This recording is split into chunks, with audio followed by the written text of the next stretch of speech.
nolosha aad ayay u gaaban tahay. Dhaawaca qalbigana marna ma bogsoodo. Xasuusta marna ma dhammaato. Ilinta qoyanna marna ma qalasho. Balse jacaylka aan ku qabo marna ma dhimanayo. Ogow, waxaa tahay garaaca qalbigayga, dhawaaqa qosolkayga, ilinta farxaddayda, hadafka noloshayda, qiimaha naftayda, sifaha farxaddayda, astaanta qalbigayga. Ma ogtahay, haddii uuba jiro jacayl, waa midka aan aniga kuu hayo, waayo waxaa tahay guud ahaan noloshayda.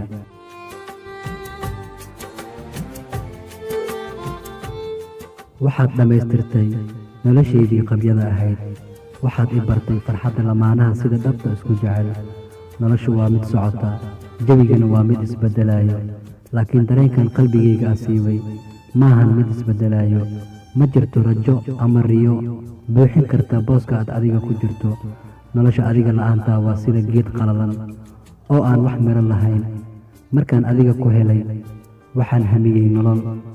markaad adiga i weelisay, waxaan u hanqaltaagay mustaqbal. ma huwa mustaqbal waxa uu la imaan doono, mana rabo inaan ogaado. keliya waxaan hubaa oo aan ogahay inaan ku jeclahay oo aan weligay ku jeclaan doono.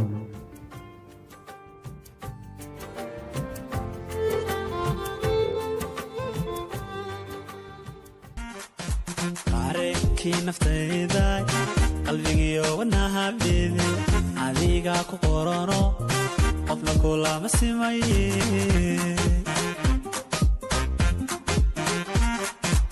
hadda adiga qarsoontoon qosolkaaga waaya qaban maayo meel kale.